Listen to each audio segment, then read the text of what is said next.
Welcome everyone to this video on avoiding plagiarism.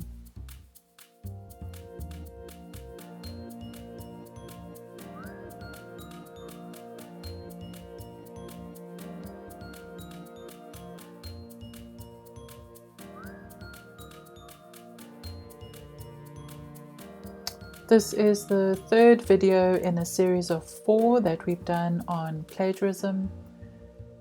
So in this one we're looking at how can we avoid plagiarism.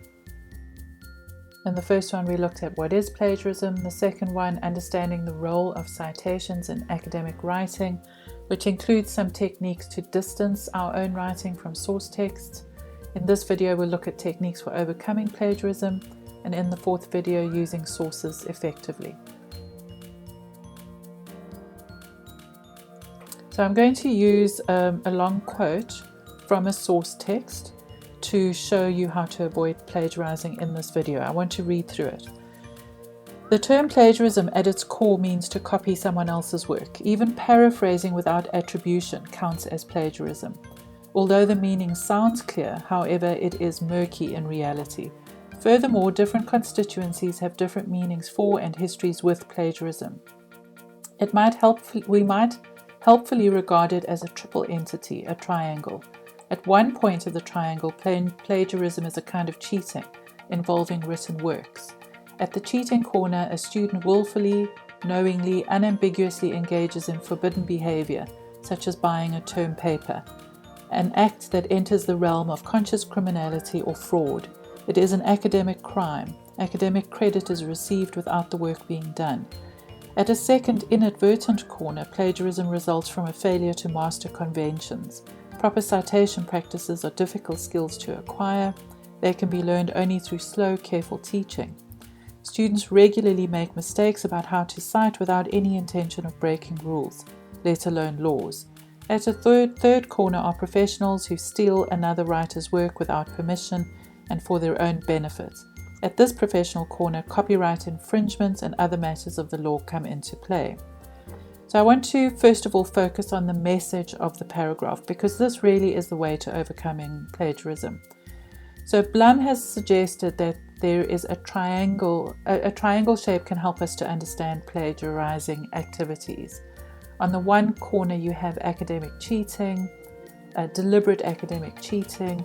On another corner you have professional copyright infringement, and this is outside of the academic context.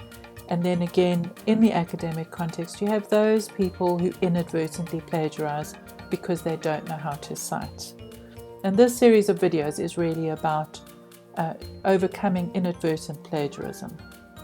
It's important to focus on the message, because the more you focus on the message and how you're going to use that in your own work, the easier it is to overcome plagiarism. But here are 3 ways to deliberately avoid plagiarizing. The first method is through quotations, and there are 2 kinds of direct quotations. The first kind is when you quote in a sentence. So, for example, plagiarism essentially means quotation to copy someone else's work, quotation, Blum 2009, page 12. So in this sentence, there's a tag which introduces the quote. The quote is in quotation marks with the exact wording taken from the original source, and a page number is attached. In a block quote, this is a much larger quote. You would begin by framing it. Not everyone understands plagiarism in the same way, as is evidenced by the quote below. Then you would offer the quote. Now, different citation systems have different methods or conventions, but in APA, if you're using a quote with more than 40 words, you need to indent it, leave the quotation marks off, and provide a page number. Again, the exact words in the original must be found in the quotation. So you can't change the words for a direct quote.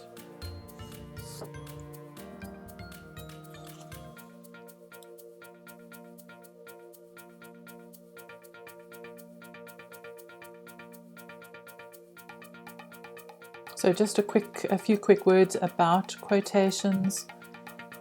If you are going to quote, then say something about the quote. Don't assume that your reader will understand why you put the quotes in. and then make sense after the quote for your reader. Again, don't assume your reader will know. And then, just as a caution, it's very difficult to read a text with many quotes, and often readers skip over long quotes. So use them sparingly, otherwise your meaning will be lost, and have a specific purpose for a quote. The next technique we'll look at is paraphrasing, and this is usually done at the sentence or paragraph level.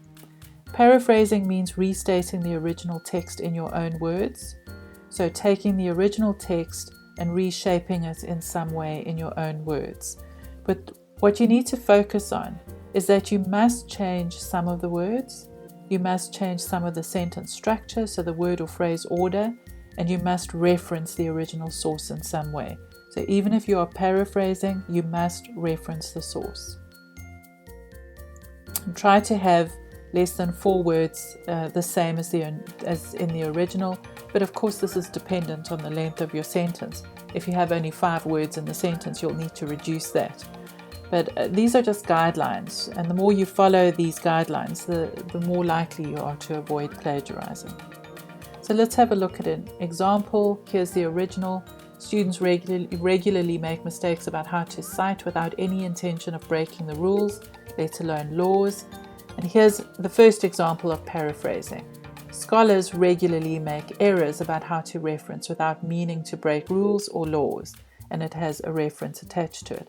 But this sentence is still plagiarized. Can you see why? It's because the sentence structure is the same. Even though there are different words, the sentence structure is still the same. So essentially it belongs to the original author. So here's another example, and this shows how the paraphrasing has moved away from plagiarism. Many students have no intention of plagiarizing. They inadvertently break the rules because they do not know how to cite. So here we're focusing on the message rather than on the original author's sentence structure. And there's still a citation attached to it.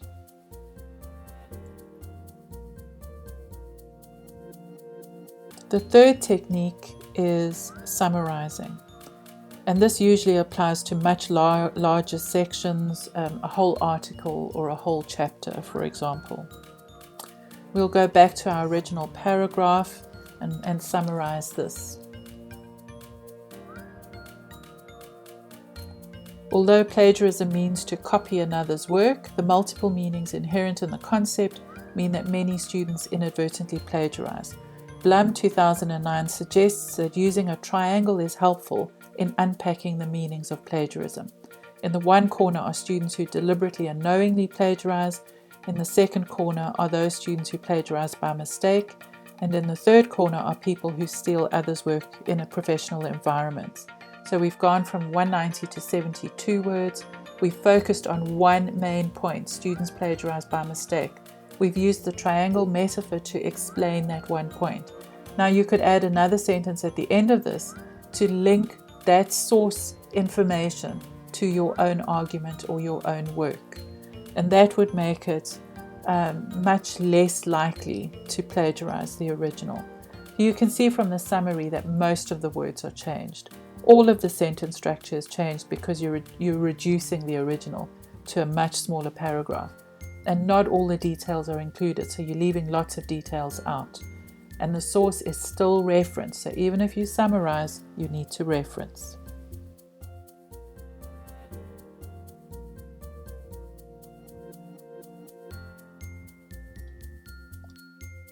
So just a few more tips on how to avoid plagiarizing, some things to think about. When you take notes, be careful to separate your notes and your ideas from the source text. This is especially true with long projects where you might forget, the notes that you took a couple of years before and think that they are your own. So you might not remember that they come from a source text. After reading a text, free write your thoughts about the text. I've talked about free writing in other videos and in this series. But if you want to have a look on YouTube, there are lots of videos around. But basically it means free writing without correcting what you think the article is about. Then when you've finished, you can take what you want to keep add a source to it, add in quotes if you want to, and then you're moving away from the original text. Try to focus on the overall message of the article or chapter or paragraph rather than on the specific sentence. So what's the main argument? What are the main conclusions? And how can you use those in your own work?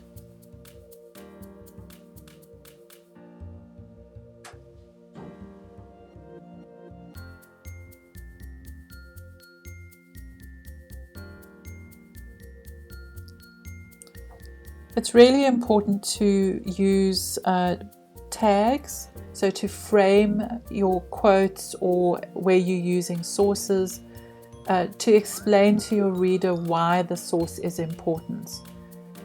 Also combine points from different authors to create a paragraph, and you'll find by doing that you're moving away from the source text. Now on the web there are lots of places you can go to get language tips for using citations. These are just a few here, and really what I'm pointing out is that you should frame your citations. You know, you're adding little messages to the reader about why you've included these citations. X writes according to X, and then make sense of the citations. The essence of X's argument is, in other words, X believes. So go to the University of Toronto site to have a look at more examples like this, and there are other sites on the web as well. Another excellent site is the University of Alberta, and they have particularly good resources on plagiarism. You can see I've used a lot of their material in this video. If you want to take a closer look at the references, then pause the video and look at your leisure. Otherwise, thank you very much for watching this video, and be sure to watch the other videos in the series because they are all linked. And best of luck with your writing.